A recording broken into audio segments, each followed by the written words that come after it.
Today's episode is a really special one because I'm joined by the brilliant Nick Bottini, a thought leader in the coaching and music industry and a best-selling author. Nick and I share not just our neurodiverse brain wiring, but also a love for exploring the deeper nature of life and what makes us come alive. We go deep into ADHD, giftedness, creativity, and why neurodiverse brains are absolute powerhouses when it comes to innovation and problem solving. If you've ever wondered what your mind is truly capable of, this conversation is for you.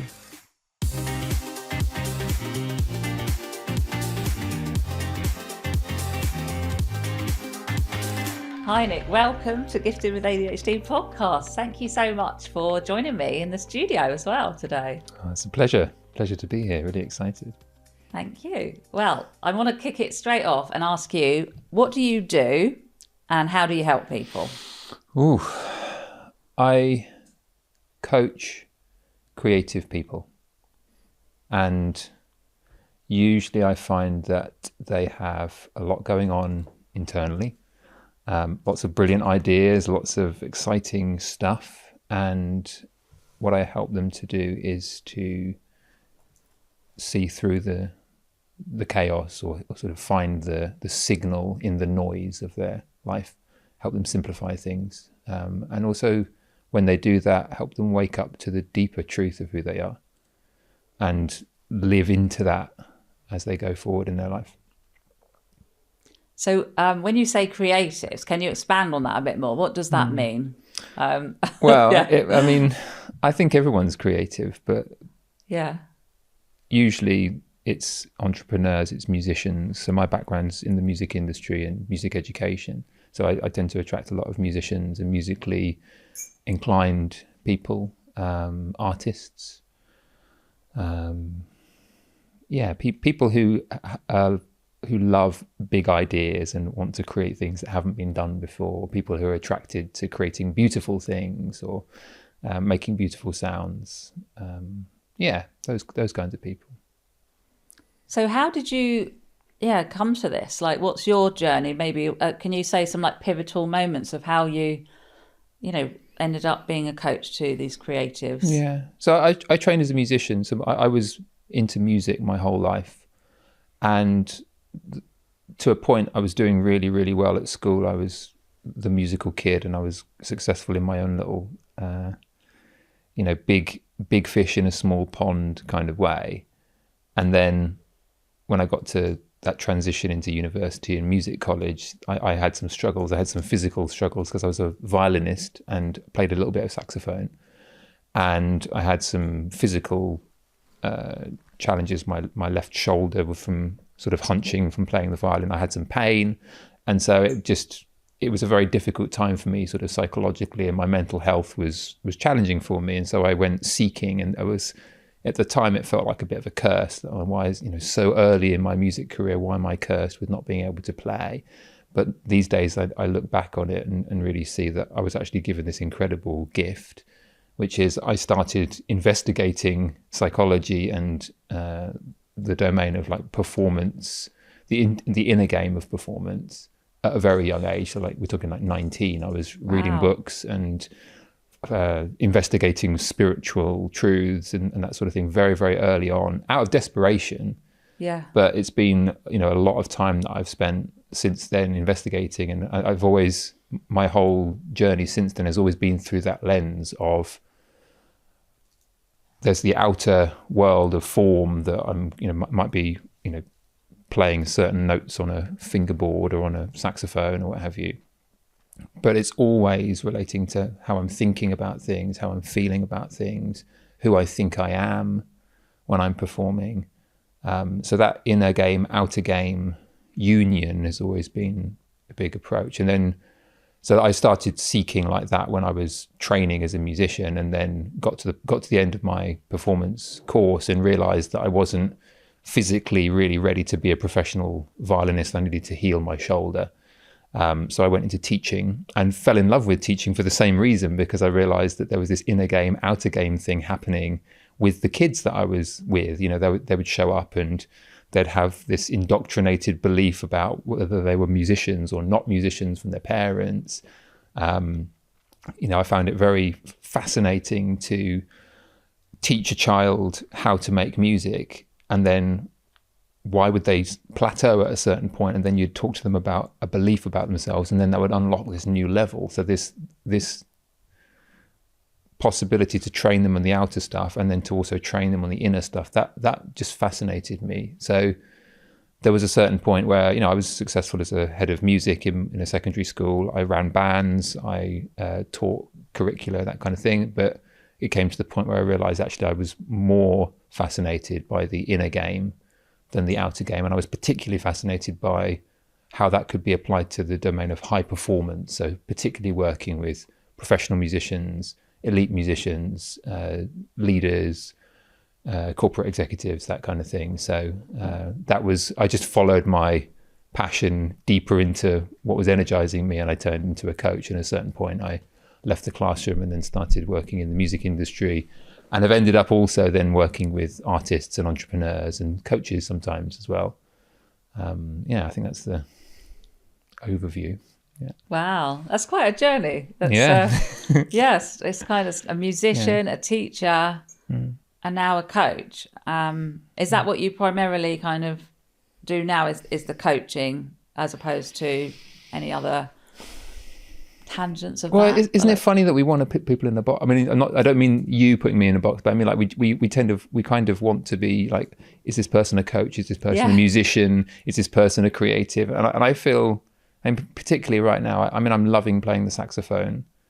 I sort of, when I had my challenges with the violin, there was a certain point where I just put loads more time into playing the sax. So I feel like a saxophonist. I feel like a coach. I suppose the real answer to your question is that I guess my purpose here in life, if there is such a thing, I really feel like my mission is to share the power of coaching and what it can really do for a creative. So I do really feel like I've got, I can play the saxophone well, and I can compare well to other players, and I get hired for gigs and what have you. But I feel that my unique gift is sharing the vision for coaching in the music industry and coaching for creatives, because I think there's a very specific, given my own background and given my own personality or traits or what have you, I think I see some stuff that very, very few people see about where coaching can benefit those people. So I suppose I'm a leader in the coaching space. That's how I consider myself. But I definitely love playing music. I can't take that away from what I am. And I love the actual coaching on a day-to-day basis. Yeah. I love that you said that, that a lot of people want to put people in a box and say, are you this or are you that? And it's kind of like, well, we can be all of it if we want to. Who's telling us? I mean, talking about that, I suppose it's kind of a little bit about our identity. What does identity mean to you? Can you kind of talk about that? Gosh, you asking these questions that are just so. I like to get straight to they're beautiful. But there's a lot in there. Yeah, there's a lot in there.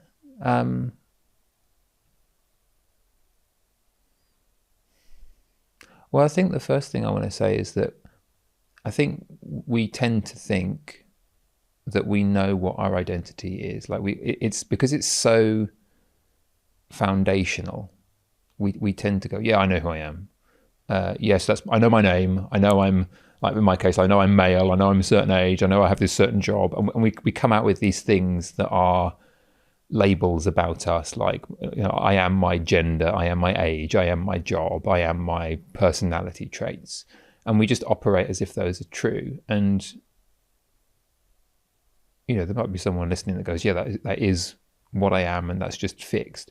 But because of the kind of crises that I faced when I was sort of 19, 20 years old, I was confronted by the fact, like, well, if I can't play a musical instrument anymore, just as a possibility, if that's true, does that mean I don't have a reason for living anymore? It's literally where I got to. And I was like, I did some real deep soul searching, and I found that I actually was something beyond being this musician. And to me, this label of I am a musician, it's not just what I do, it's what I am. It's my identity. And then when the very foundation of my identity was being taken away, and I was really confronted by it, it's like, oh, no, I really care about music. I can act like it's my everything, but when my music has to stop, I don't stop. My identity doesn't stop just because I can't do something. I remember hearing Wayne Dyer say, if you are what you do, then when you don't, you aren't. I was like, wow. So I'm okay whether I can play my instrument or not. I'm valuable whether I can do what I love or not. And that was the beginning. It was very early for me, but it was the beginning of eroding that kind of rock solid certainty that I had, that I knew what I was and this label was sacred to me and I had to hold on to this label because it's incredibly important. But I didn't realize it was like I was clinging to it like this kind of sacred cow, like I was attached to this. And you find it, you find people get very attached to being intelligent, or they get very attached to being attractive, or they get very attached to being free, or they get very attached, and all of these sort of so-called identities that we're clinging to like that, they're phantoms, and they're places where we're not as free as we think we are. So identity is an interesting one, because in a way it's a creation. Like, I created the idea that I was a musician. Yeah.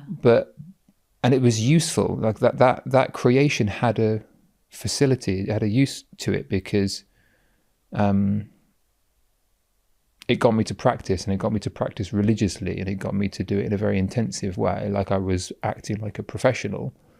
So it was a story that had me take quite extreme actions and produce very good results. But it was also something that could be uncreated. So there was something beyond that story, and there was something that created the story. And these days, I'm fascinated in both of those identities, like the creator of the so-called identity, and then whatever gets created. So that kind of the formless creator, and then the form that gets created. And to me, both of those are sacred and holy. But if we get too attached to the form, and we get too attached to, I'm intelligent, I'm successful, I'm this, or I'm not, this political orientation or this political orientation, or I'm not like this member of my family or that member of my family, or I'm not like this kind of person. If we get attached to being not something, like a kind of anti-identity, something's a bit fishy. We're labouring under false pretenses. So it's kind of a both and. It's how it looks to me. It's like there's a story that's very, very useful, and in any moment, if we need to or want to drop that story and be something else, we can be. So we create. I love that. It was just coming to me about why do we feel that we need to protect these identities so much? And I think that can be like the heart of it, really, that underneath that identity is protecting something. Like maybe if somebody feels, I see this with my clients, that they can somehow feel this sense of like general just not being worthy, just innately unworthy. And because a lot of my clients could feel that because of things that happened in childhood, or being neurodiverse and maybe not even realizing that, and feeling that there was something wrong with them. And then they can somehow get some sort of identity that they think, oh, actually, yeah, I can do this. So this is an example for me. I had an identity that I felt that I was a really good friend. Like and I could be the best friend you've ever had. And I could have loads of friends. And because that was kind of a strength of mine, people seemed to be drawn to me, and I because I felt, my sense of self-worth, I realise now was very, very low. And I then kind of really clung on to that. So it became, like you said, it's instead of it being a strength, it kind of tipped over into this thing that kind of potentially caused me burnout, because I was saying yes to everything. And I just wanted to prove that I really could just buy the best present for this, because I was such a good friend to like put all my energy into this. And that was just one identity. I had a few more like that, to be fair. And I do see this with clients, like they kind of protect that identity quite a lot to be, or not quite a lot, to all costs in a way, and get very defensive if it's attacked, because I think then it is their almost like their protection of ultimately feeling not worthy. So they have this kind of idea of something that, okay, well, maybe I'll get external validation from this particular thing. So I don't know, does that, I don't know, resonate at all for you, like what you've seen? Yeah, definitely. And I think they also have this idea that they can only be one thing at a time. So if I'm being this, then I cannot be that. Or if I'm not being this, then that matters, in some way. So like, I mean, the realization that I had first was that, actually who I am is not a musician. I'm not just a musician. And it'd been such a sacred thing that I'd clung to, that the I am a musician thing was like, I was certain that made sense to me. But yet I became aware of the other side of the coin, which was, well, I'm actually, when I don't do it, I'm still here. So I can't be a musician as my essence. And then I was like, oh no, but both of those things seem to be true. So it was that it was both, and I was absolutely a musician and I was absolutely not a musician. But they weren't in conflict with each other. Yeah. And it's like our little intellect doesn't like that, but there's this crazy paradox, and it's a deep spiritual truth, actually, that we're this apparent separate entity, but we're also something beyond it as well, and both are equally true. Yeah. So I think it's like, it kind of breaks our idea of what the identity is by trying to, when we investigate it, it's like, oh no, it's a both and thing. Yeah. It's like when you see it for what it is, so that is not you are not these identities, then it's a sense of freedom in that actually, but I can play that role and I can have fun doing it. But it doesn't mean that is not who I am ultimately. And we know that. Is that kind of what you're saying? We're just investigating it a bit more. I think that's what, I mean, I don't know if there's one particular thing that we can say here that will completely nail it down, but what I do seem to find with people, and it was the case with me, that rather than just assuming you know who you are, go investigate it a bit. Yeah. And play devil's advocate, like, but what is that real? Am I fooling myself? Could I be fooling myself there? And be really honest with yourself. Like, is there anything else for me to see? Does something not quite feel in alignment? And just, I don't mean in a kind of like self-doubting kind of over-analytical way, but just be curious. Like, if this is the foundation that you're building your whole life on, this identity thing, it's probably worth taking a little bit of a look at it. And once I started doing that, I thought, there's a bit more to see. So that's become primary kind of focus. And that's it's a spiritual path.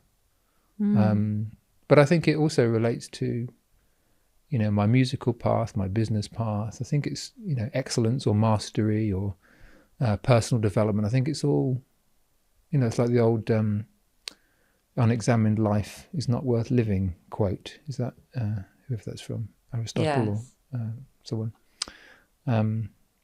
Yeah. So I just feel it's worth investigating. So I can't give an answer, but it's worth investigating for sure. Yeah.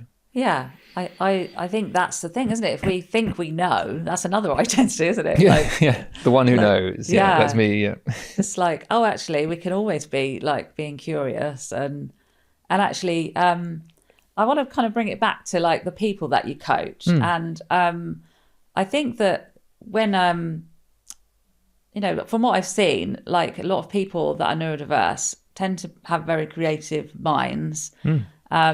And I wonder what you see about that. Do you feel that there is like a lot of you see a lot of neurodiversity in your world? I do. Yes, I do. Oh, okay. I see a lot of neurodiversity. Yeah. Yeah. I mean, I think, so when I was a classroom teacher, I used to get a little printout of a class list at the beginning of term, say, and they'd have their names, and they'd have, in some schools they'd have, male, female. In other schools, I worked at a boys' school for a while, so that wasn't so much of an issue. And then they'd have like these little codes about what they were and what they had, the labels of what neurodiversity they had, or what the other codes. And it was useful. And the reason I'm mentioning it though is because these days, when I first became a teacher, I was quite concerned about making sure I was doing the right thing for the right person, and making sure I understood their diagnosis, and I wanted, at that time I wanted to learn about what the thinking was about the diagnoses and stuff. But on a day-to-day basis with the young people in the classroom, I just realized the best chance I had of really helping and really serving that young person and helping to unlock whatever greatness was in there, or helping to unlock their sort of truest path, was much, much simpler than any diagnosis. It was simply a case of responding to what was there. So I'm saying that because these days, yes, I do have a lot of clients who have got an ADHD diagnosis or an autism diagnosis, or they're supremely gifted off the charts on some Mensa scale or something, and I think what I find is because I'm wired a bit like that, and I also find, because I've spent so much time, especially around very creative children and then extremely creative songwriters, composers, performers, entrepreneurs, I think I'm just very tolerant of wild ideas, wild feelings, extremes of feelings. And when someone's sort of super energized by an idea, or they're going from one thing to the next thing, I can follow them, and I can also kind of witness them and be the space that they need to explore a bit and then come back to a sort of centered space. So I'm aware of that stuff with my clients, and it's definitely, and I think, I haven't looked at statistics, but I've heard various things over the years that have said that, musicians and the music industry is much more common for people to have, neurodiverse traits or what have you. But yes, I think the people who do live in a world of ideas, do live in a world of wanting excitement, and maybe sometimes struggling to regulate their emotions, and sometimes struggling to find consistency in routines. I think I've got a lot of love for those people, because I'm like that in many ways myself, and I've just spent so much time that I just find that helping them find a way to live a life in some of the most boring bits of life, that can be incredibly valuable to them. Like simple systems that help them manage their finances, or help them get through a to-do list in a way that doesn't feel overwhelming. So yeah, there's lots I could say about that, but I think the one word is really acceptance. I feel a lot of acceptance for the gift of creativity, and I mean like hyper creativity. I've worked with some extremely creative people that are so creative that they, the things that it can be quite scary to be with people who are not just thinking outside the box, but obliterating the box, and there's no box to be seen, and there's no solid ground to stand on, and is this time, what dimension are we in? Like it can be very disorientating. So sometimes those people can struggle. they've said that they can struggle with sometimes with relationships or relating to other people because they feel like they're in a different world, you know. So yeah, giving them the space where it's totally accepted. And I sometimes get in there with them and explore their world, whatever planet they're on, or sometimes I just, you know, I'm this kind of untouchable space that they can be wherever they are, but this isn't moving. This is an unmovable kind of stability for them. That just seems to be very useful. So I've got a lot of love and acceptance for that kind of wiring. Yeah. Hello, I am just going to pop in here and let you know about my group coaching program, which is called The Academy. The Academy is an inspiring and supportive space where I coach like-minded ADHDers. We explore everything about living with ADHD, and you will receive personal coaching and support directly from me. I've been through the challenges of ADHD myself, and I love sharing the lessons that I've learned to help make your life easier. So I'd love for you to come and join our amazing ADHD community and learn and grow together. There's a link down below to join, and I hope to see you soon. It sounds like what you're kind of providing in a way as their coach or mentor is, the stability that they might crave. That's my experience, is that we can feel like really out of control, like, you know, but allowing them to expand as well, like to, you know, that they have that, you know, they can do both, that, you know, it's not one or the other. But, you know, sometimes we do. And it's not a fault. They're not broken. You know, and sometimes some of my most beautiful moments in coaching sessions is where, you know, I'm helping them sort of go deeper into their weird and crazy and, you know, like whatever that is to them, like they're really feeling that they're allowed, however they see the world, however they experience the world.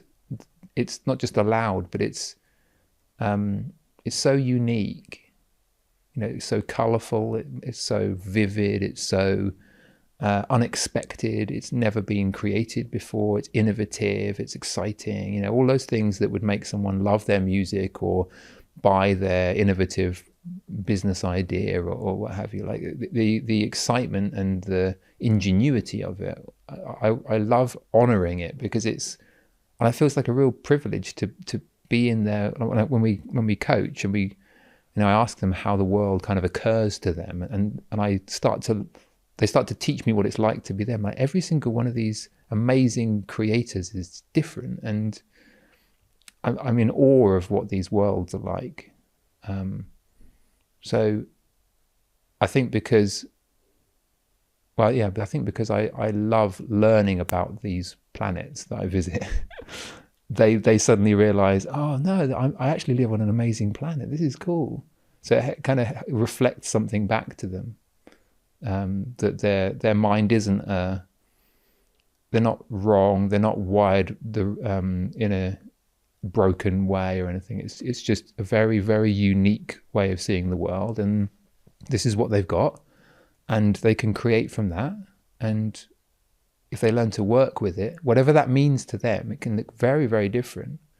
But if they kind of insightfully find their own systems, their own routines, or their own story, or their own sense of identity that is functional, and it helps them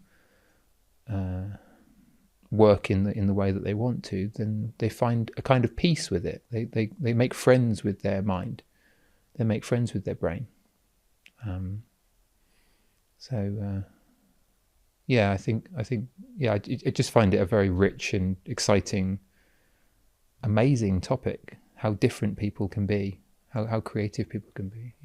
Yeah, and I think that, you know, from what I've seen, that a lot of people that, especially because I work with people primarily ADHD, they are brilliant. They have, you know, such amazing brains, but they don't always see it that way. They kind of you know, have like really high standards for themselves, but then like beat themselves up for not reaching those standards. And I think that this seems to be a very common pattern, that everyone else can see their brilliance, but they don't see it themselves so much.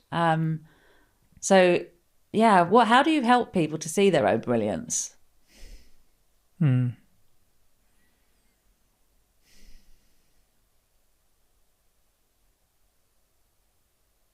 Well, it's a bit like being a mirror to them. So what I mean is that I'll ask questions. I'll ask questions about what they say, and it might sound really simple, but if someone's telling me a story, or they come with something they want to fix, or they want to build something, and I mean, we've all met people who they're self-deprecating, they're quite negative about their own story. They're telling a negative story. I'm not gonna say that it's the wrong story, or I'm not gonna say that they should believe in themselves, or I'm not gonna say that they need to be more organized or something. I'm not going to give them advice like that, because they're not going to hear that, right? And it's not going to. Who am I to say what they need? I don't know what they need. What I have to do to be that mirror is to ask a question, and I go, well, I hear you say what I hear you say something about your creation there. Like, tell me what you mean. How do you know that it's like that?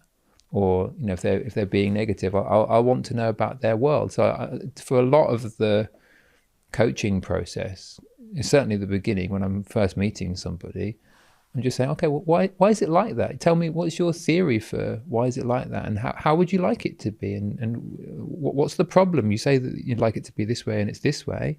Like, what's the big deal with it not being like that? And for often it's the first time that they stop and go, oh, I just said something that's been on autopilot, but I haven't really considered what do I actually mean? What is the problem? And they stop.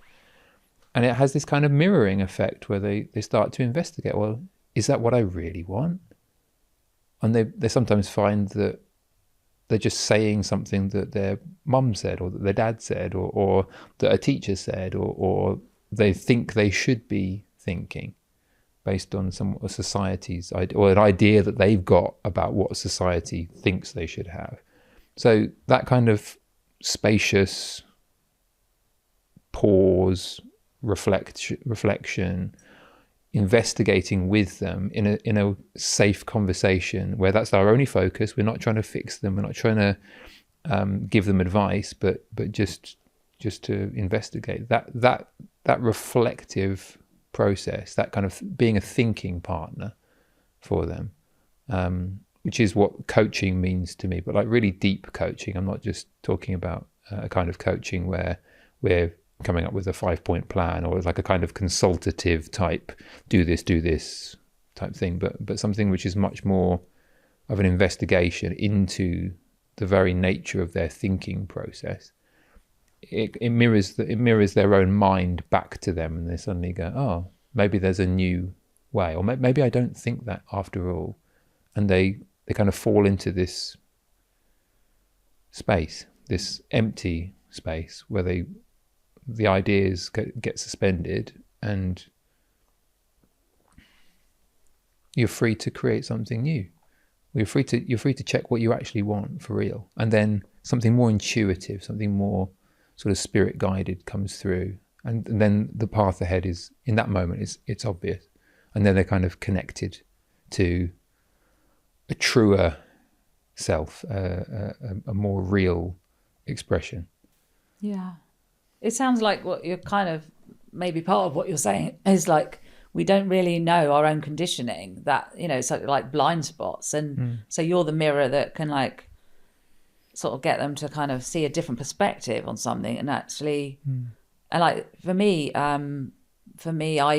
was diagnosed with ADHD at 50, so I was going to say 50 years, but I don't think I did it when I was a baby, but I'd say from a teenager onwards, thinking I was a failure, and I would literally call myself stupid all the time, but I didn't realize I was doing it. It was only when I kind of started to have coaching myself and was diagnosed with ADHD.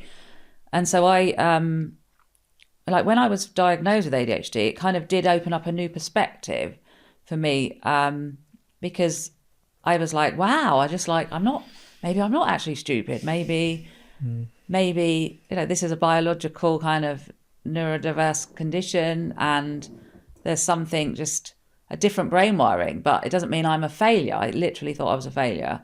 And I think that was like coaching and just having a completely different perspective. but I had the same brain. Nothing really changed. If you think, it was my thinking that changed. Yes, yeah. And that was because of, like seeing it differently through coaching and becoming a coach myself. I know if we're a coach, we obviously have a lot of coaching, don't we? And it's such an amazing job, I think, because we're learning all the time through our clients. And the reason I'm sharing that with you is because for me to have such a huge perspective change, to spend my whole life thinking I was a failure and I was stupid, to now actually, I don't think I'm a failure at all. I think I can do anything I want, infinite possibilities, like all humans. But also this word stupid, like I now think I'm gifted. I think that all neurodiverse people are gifted, in not maybe the necessarily stereotypical ways you might think, like not necessarily a mathematical genius, for example, but it could be. So yeah, just as you know, like bringing it onto, my business is called Gifted With ADHD, and that's why I came up with that name, is because I just had such a massive insight, and it was from somebody coaching me when I kind of like was coming to this conclusion, oh, maybe I'm not actually stupid. And she asked me a question. She said, well, if you're not stupid, then, what are you? And I don't know where this word gifted came from. And it just came to me and I knew that, oh, wow, actually, yeah, I've got so much more about me. My brain is different and it works on all these many tangents. And I've literally shut that down and thought I was stupid. And it just because I have some challenges in executive function skills, which are just challenges, and they mean nothing about my intelligence as actually, if we're looking at the actual intelligence part of the brain. And so, yeah, I'm just wondering, that's a lot, that I've said there, but how do you see that word gifted? What does it mean to you?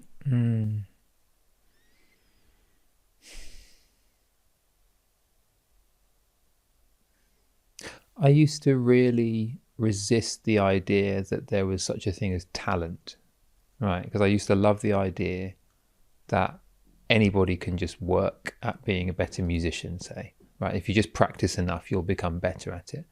And there's some truth in that. But what I realized over time was that fundamentally, some people just want to play music and some people want to do it less, let's say. And there are levels to it. Some people are just really strongly drawn to not just figuring it out, but exploring all possibilities and going as far as any person on earth has ever gone before, right? So there's something that calls a person to their fascination. And I guess the gift is our uniqueness, our unique talents, or our unique fascinations, our unique kind of calling. It's almost like, it seems to me like there's this kind of, I don't think it's fixed, but it's like we're tuned to a fundamental kind of frequency, and I've got my own frequency and you've got your own frequency, and our frequencies harmonize. That's cool, but we don't, and we can uncover more of what's already under there, so we can seem like we're changing over time. But the gift, I think, is like really understanding our uniquenesses, our unique kind of characteristics, and part of that can be the way that we're wired up. So like I know that, like, for example, I don't have a great memory for, if someone says to me, oh yeah, how was your week been? I can't really remember. I mean, I felt stupid when someone would ask me that, because I was, I was doing, I don't know, I was writing something academic at university or running a music department. I thought I was meant to be intelligent and what have you, and in control. But then someone would ask me such a basic question. I was like, I honestly can't remember. It's like it didn't happen. But what I now see is that I find being creative and responsive and spontaneous in the present moment is kind of a gift of mine. Like, I really enjoy just kind of surrendering to the present moment, and whatever's here, I play with it. And that feels like a gift. And if someone needs me to kind of map what happened 1 hour ago or what I had for dinner 3 days ago, like, then I need a computer program or a PA to do that for me, and that's something I'm going to outsource, because it's just I can do it, but it's a lot of work for me to do that. It's a lot of work, and I'm not saying I totally avoid those kind of linear tasks, because I don't. Sometimes I've needed to create specific systems that balance out, because certain things require more sort of spontaneity and creativity and innovation, and other things require consistency. So like in my business, for example, I need to have a business that doesn't have a strong bias in one direction. I want a business that's balanced. So I need to have systems or people that help me with certain bits. But I guess the gift is like the uniqueness, and then sort of really knowing that that's where my easiest way, where my natural talent lies, Yeah. And I think there might be similarities between people with, say, ADHD, and so they may have like a similar sort of way of being. But I think ultimately the gift that we all have is a very unique set of experiences and tastes, and there's just it's almost like, I often refer to it as like the angel in the stone. Like there's like Michelangelo carving away the David in the marble, and like someone asked him, supposedly, like, how do you carve these magnificent sculptures? How do you carve these angels? And he said, well, I look into the stone and I see the angel in the stone, and I remove all the pieces of marble that aren't angel.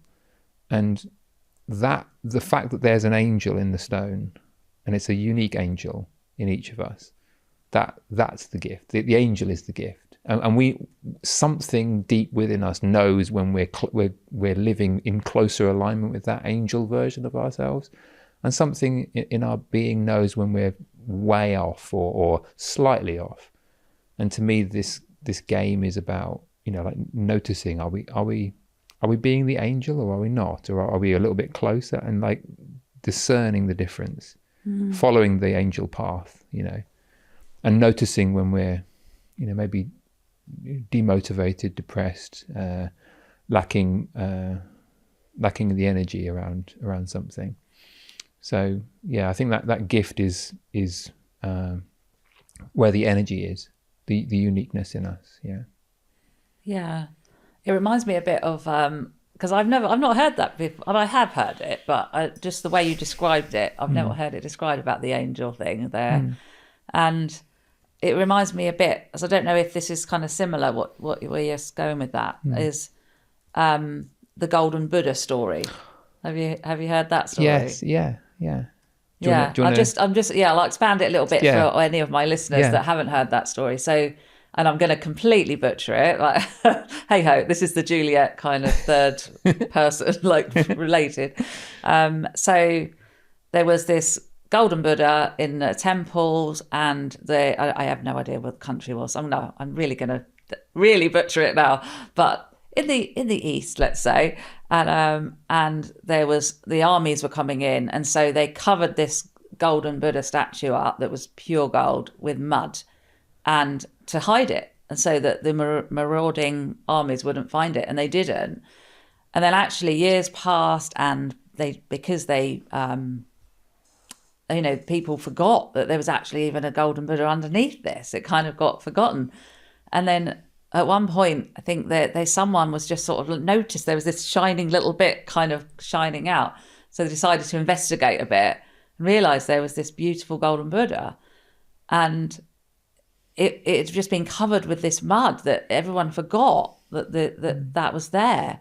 And I see this is what I see so much with my clients. And this is literally what I did to myself. I just covered myself up with mud and dirt, thinking that was me.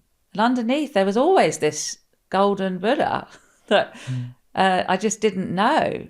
And I once I could start to wash off that mud, and that was always there. It wasn't like had to become it. It was already there, but I'd just forgotten, like they'd forgotten these years later, they'd forgotten that was actually there, that golden Buddha. Yeah, is that kind of like similar to the angel thing? I think they're very similar. Yeah. The thing that occurs to me, because I love these teaching stories like that. Like we both shared different metaphors, and I love those teaching stories, teaching metaphors, and you can investigate. What is that golden Buddha? You can definitely do that, and you can be curious about it. And I guess the thing that occurs to me is it's easy to do that, but it's also really challenging to do that as well. I just want to acknowledge that, because someone could, we could hear this conversation, and I've definitely heard this type of conversation before and gone, oh yeah, I do that. Find the golden Buddha. Okay. Find the angel in the stone. Yeah, that's what I'm doing. Yeah, I'm doing that. Absolutely. And meanwhile, I think I'm doing it and actually holding the mud in place, because the mud's been there all along and it feels comfortable. And I'm actually I like the idea of being the golden Buddha hunter, but I'm going to keep my mud on because it's safe, and because the gold's a bit scary. If I saw all the gold, that would be just too much change. It's been this way for hundreds of years now, since the army's left, and so there are these moments on the personal development or spiritual path or whatever where it seems so easy. It's like, oh yeah, just let the golden Buddha shine, and it's like a little bumper sticker for my spiritual path.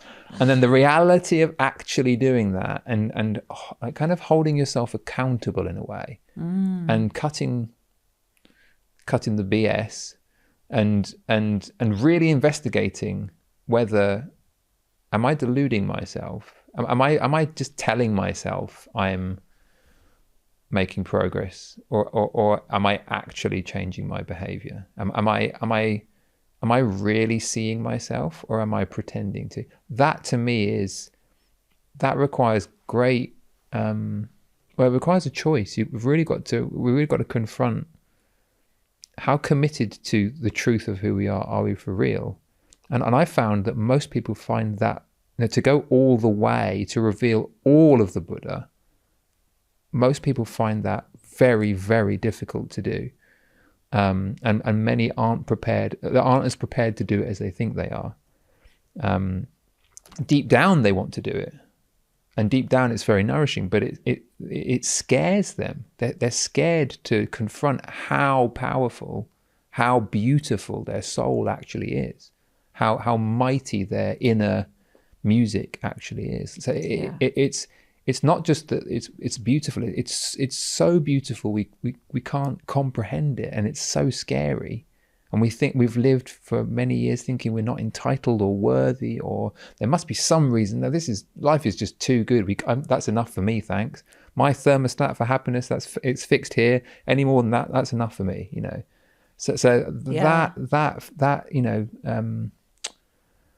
Our deepest fear is not that we're inadequate. Our deepest fear is that we are powerful beyond measure. That Marianne Williamson thing. I was literally just thinking about her and I thought, I can't remember the quote, so thank you for saying that one. Yeah, that was what was coming to me. Yeah. And I think that, the fear is kind of, we're not, we're innocently doing that. It's not something we're like, actively conscious of, is it? It's underneath. But I think that's what I'm saying. It requires a certain level of brutal honesty, and there is a kind of commitment to it. And the thing also is that, just to acknowledge that most people in society, I think, are going to be scared of their own greatness. So if you are someone who is truly committed to going from like 99% of the golden Buddha into the 100, so like that difference between being 99% all into your spiritual path and fully awakening, and 100%, that's a tremendously big difference. That last 1%, and really being prepared to explore what all of you actually is. My experience has been that's very rare. So when and the closer you get to that, the more confrontational your existence will seem to other people, because how can you get away with, you can't do that, that's crazy. It's so, you're so free that you kind of represent a threat to the status quo, and so it's not for the faint of heart. No. And I was just wondering, like, have you got like a concrete example of that? Like, because some of my listeners might be thinking, like, what the hell are you talking about now? Right. And so, like, have you seen that yourself then, for example? Like, I've seen that in my own, that's been my experience of doing personal work with my coaching. Yeah. But I mean, for you, like, you know, could you describe what that actually looked like for you? Like that difference, like you said, of the 99% and then, like, are you at 100% now? Is that what you're saying? I wouldn't, I don't think I feel like I'm committed to discovering what the 100% is. Yeah. I don't think I can possibly say that I am. I think it's a kind of mountain without a top. Yes. How do we know if it's infinite? How do we know? Yeah. There is no end, is there really? But I'm committed to. If I discover that I'm living in an identity that's not actually true, I'm always prepared to throw it away entirely and go back to the drawing boards. And I you know, the truth is I've done that time and time again, and each time, so you know, one of them was I have to be a professional violinist. I'm going to give my life to doing it.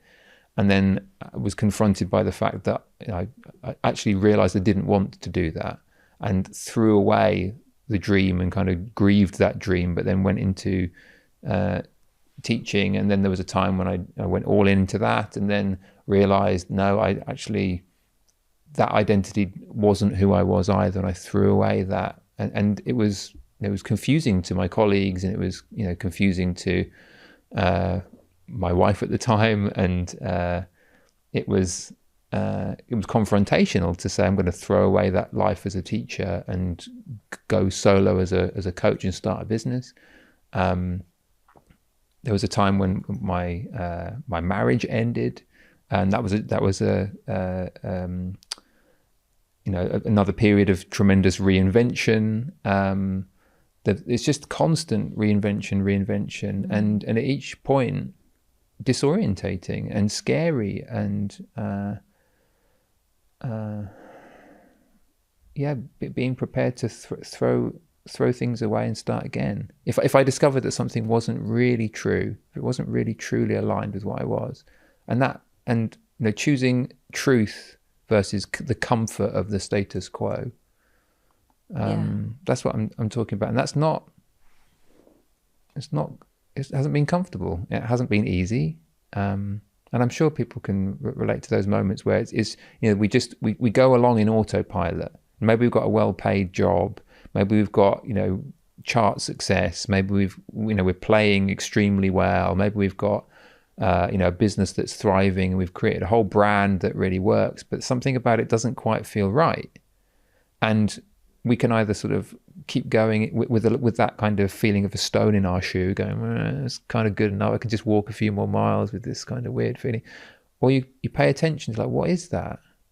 Or you wake up in the morning and you're not quite energized, you're a little bit about life. It's like, well, what you can, I mean, I did that for years when I was a teacher. I would, you know, I'd wake up and I was at certain points I was super energized, but at other points it's like drudgery, and I thought that was how life was meant to be. And then I started to really look at, well, what is it that's having me feel that way, and it uncovered a sort of inconvenient truth, which was this isn't the right path for me. Yeah. And I knew it, and sometimes, like, confronting that truth like that, it was kind of threatening, it was scary. So I would, you know, try and push it back down. No, it's just, I can't do that. But life was telling me, no, you're ready to shed your skin. You're ready to move on to the next challenge or the next identity that serves you through this phase. You know, so reinvention, or and you see this with artists. I'm thinking of you know, someone like a Madonna has reinvented herself many times, Prince, Stravinsky, Miles Davis, Lady Gaga. Like there's so, I mean, there's countless examples of these artists who've gone through different phases, and they've just gone, okay, that was a great chapter, throw it away, start again, because something truer. I've realised something truer. Yeah, and they're not attached to it. Right, like, exactly. Yeah. And that, I think that's the thing. It's like realising, oh no, I'm beyond that. I've completed that chapter. Next. Yeah. There's a freedom in that, isn't there? Like to, I think that can really trip us up in life quite a lot. I see this quite a lot with my clients, that they cling on to a certain part of their life or an identity, and it's, you know, the ending of that is something that they don't want to let go of. Right. And I mean, it's that comfort in that, even in a painful marriage, say, for example, it can be like you're clinging on to something, but actually the kind of probably the most, you know, open-hearted thing you could do is to let go of it, and to know, well, actually, that had its time and its season, and now I'll tell you something that's really fresh for me. So when I had trouble as a violinist, sort of physically, I had all sorts of physiotherapy, acupuncture, went to doctors, massages, all sorts of things, did yoga lessons, and for a long time never really sorted it out. And so and I was a head of music. I had my coaching business. I built a successful coaching business, and for a long time I was quietly being this quite high functioning guy with chronic pain in the background that I was kind of suppressing and just pretending wasn't there. And there was a point, when was it?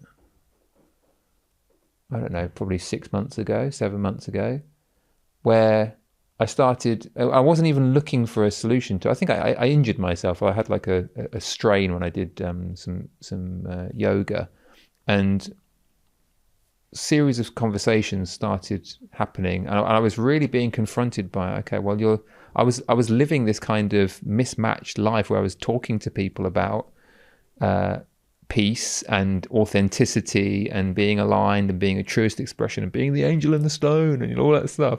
Golden Buddha. Being a golden Buddha. And there was this like really obvious thing. It's like, well, you know, are you happy in your own skin, Nick? It's like, no. Do you think you've got to tolerate all this pain? It's like, yeah, I just had this identity of like, well, I just have to suffer. I just have to quietly suffer and be in physical pain whilst I help other people. But I can't be the guy that actually feels okay for himself. And that started to unravel the last sort of 6 months. And now I'm virtually pain-free, or virtually completely pain-free. I'm doing like the whole mobility thing. I'm working with a movement coach, Sean Burgess. I'm feeling healthier than I've ever felt. And that, to the me of a year ago, would literally be like a miracle to him. I'm not talking about a little bit of a grumbly thing. I'm talking about decades of chronic pain. And when I was living when I was studying violin in Germany, it was so bad to the point I wanted to kill myself. Right, my chronic pain was just like it felt like the biggest problem I'd ever faced. It was the reason I went into coaching in the first place, because it was just something I couldn't solve. So it had been such a deeply ingrained part of my identity. And of course, I intellectually didn't want it, but I'd been clinging to this. It'd been my comfort zone of like, well, I have to have that. And maybe there was a kind of victimhood that was there about, oh, well, it's just poor old me, and I was just given such a bad hand in life. But once I started to really look at it, it's like, well, am I really a victim? Am I powerless? Have I got no control over whether I feel better? I started to find that by moving more, by sort of re-educating my body, by doing it every day, by having some help from Sean to have a more sort of loving relationship with exercise, and really just be shown some of the basic things that I never really figured out for myself as a young man. It's totally changed. Wow. And it's remarkable. Like, I was speaking to a friend of mine who hadn't seen me in a few months, and he was like, "You look taller, like, who is this guy? Like, you're moving differently. That's the first thing I said when I saw you today. I was like, I didn't remember you being that tall. Right. Yeah. So the people who, know me a bit, when they see me at the moment, like, wow, you look, I'm moving differently, and I think my voice sounds a bit different as well. So there's all sorts of physical changes, and I had no idea that. I just had decided that I was going to have that pain for the rest of my life, and I'm working, and I'm doing work on it every single day still. I'm sort of healing and sort of strengthening and balancing out my body after sort of decades of a gnarly position that it's been in. So it's not like a one and done thing, but there's something that shifted in me where it's like, no, I'm responsible. I am that I take full responsibility for the outcomes in my life, and one of those outcomes can be like how my body is being created. So what I feed myself, how I move, all that sort of thing. So do you think it was mainly a perspective shift then? Some kind of perspective shift around that? Like from being this, like you said, victim, it sounded a bit like martyrish. Yeah, well, I think what I found with coaching clients, and it's the same for me, it's like I'll just, something will bother me. There'll be something that bothers me. Like there's a little life gives you a breadcrumb. It's like, this is good, but what is it with, like, oh, I should have solved this. This pain's pissing me off. I can't do this, and it nags me. Or a coach says something in a session, and they go, what? It flips my perspective. But there's these little breadcrumb moments, and at a certain point, I think it was just ripe for me to explore. So I've been trying for decades to figure it out, and who knows why, but like, I don't know, in the last 6 months it's something that just I managed to figure out. So yeah, ultimately, it was a perspective change. But I think the thing was, I wasn't desperate like I was before to solve it. I think there was a bit more of a lightness to it. I was like, what it was, there was a coach, Richard Lonsbury, who said to me that, because I was talking about this big vision for the music industry and building a business, and we did a couple of sessions together. He coached me a little bit, and he helped me see that if I was really committed to the big vision and changing the world and growing the business to the next level, then what kind of body do you think the guy that's going to do that is going to have? Is he going to be the guy that's walking around in chronic pain, or is he going to have? Does he need a nervous system as a coach, as a leader? Does he need a nervous system that can actually handle big stuff? And I was like, oh, that seemed really true to me. It's like, wow, my life is so out of alignment in that respect. It's like, wow. Yeah. So my body is my mission. My body is my music. If I don't have the body of a rich man, the body of a leader, the body of an athlete and a musician, a yogi, if I don't have that, I can't be the angel needs that body. The angel version of me needs that. So it started to be, because until then it had always been some kind of little health, relationships and money. It was one of those categories like, well, I suppose health has got to be on there. It felt like it was a should. And it was, to me, it was always put down the list, but then I realized it wasn't a separate thing from the number one priority. It was part of the number one priority that I'd been like just blocking myself from seeing. So that when that shifted, it's like, okay, I'm going to start. And I just started to play, and then it made sense to then hire a coach specifically for the movement, and then start to speak to anybody that I thought could give me another breadcrumb. And I hadn't been able to figure it out, but by following my nose, as it were, I started to get a sense of the kinds of exercises that were nourishing to me. I started even like allowing myself to invest in going to see a physiotherapist who was a specialist arts physiotherapist.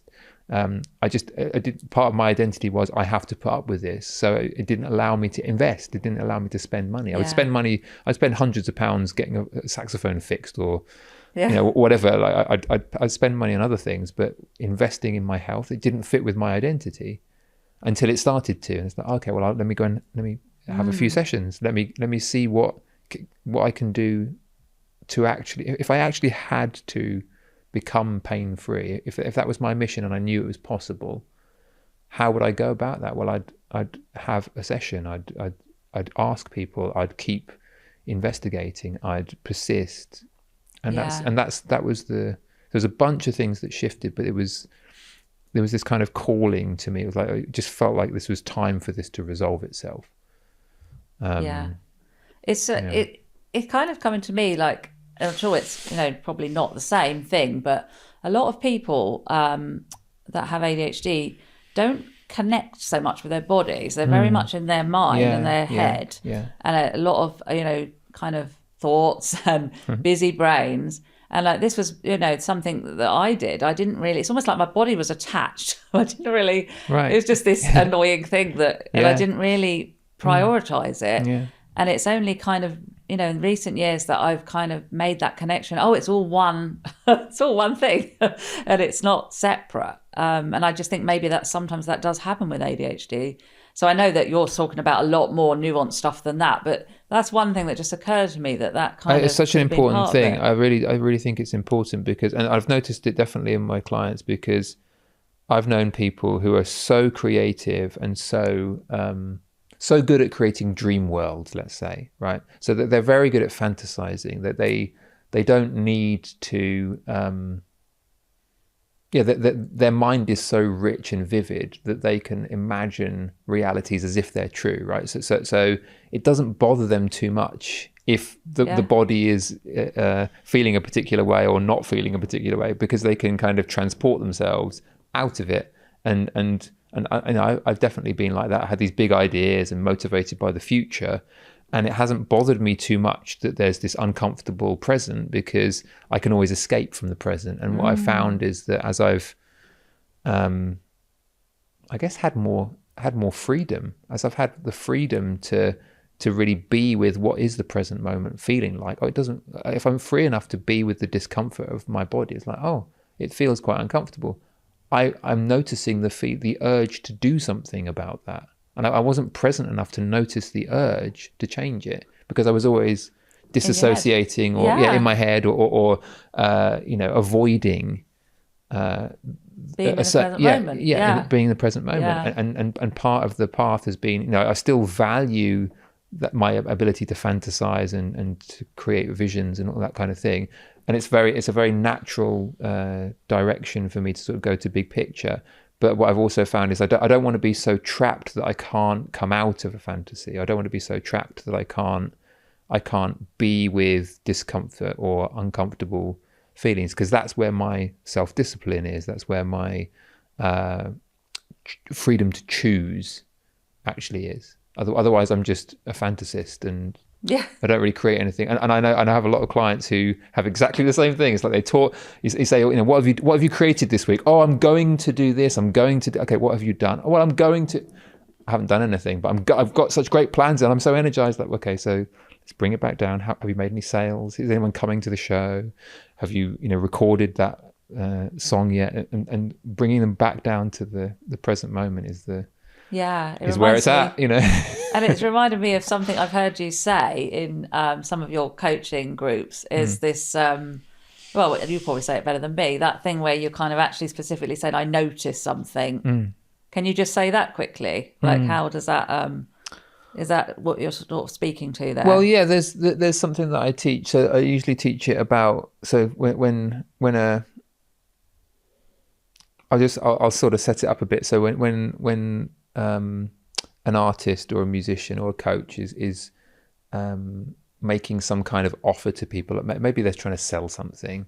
Often people get very funny about the business, the bit where they have to sell themselves, and so I give them this formula that it's just like a kind of it's not a script, but it's like a structure that's quite useful to help them feel human and describing their thinking process. So I say, like, I noticed this opportunity, and then I realized that if I worked with you on that, I could actually help you. So I wondered. So I noticed, I realized, and so I wondered. I call that the entrepreneurial ask. And I also use it in other places because it's like the first piece is like awareness. It's like, what are you noticing? What's the truth of this present moment? and you tune into what's true. Maybe you're coaching somebody, maybe you're with somebody that you think you might be able to help, and you're noticing. And then if you're present and you're coming from love, or you're coming from curiosity, an idea will pop up, or a possibility of, oh, we could do this, or oh, if I helped you, you could, or you could come to my show. So there's the kind of slowing down and the awareness of the truth of the present moment, and then there's the aha, what you think is the change, and so that's the realization. So you're by describing that to somebody, you're helping them go through the same thinking process, so that they tune into the present moment, and they go, oh yeah, that is true. I hear that. And then they listen to your realization that makes sense, and the thing that you were thinking, oh, this is a good offer, and go, oh no, that based on that truth, this realization, oh yeah, that makes sense as well. Yeah, we could do that, and that probably would be useful, and it is something I need. And then you then, based on the truth and then the realization, you then make an offer. You've kind of given them a nice little linear 1, 2, and so 3.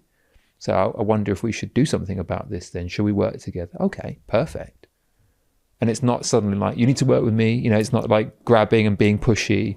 Yeah. So I just found that a very nice way, because it doesn't feel too salesy. It doesn't feel too pushy. You don't use it as a script necessarily. It's just that it's the energy of the noticing bit, the energy of like guiding them into a logical, opportunity, and then a clear offer at the end. Yeah.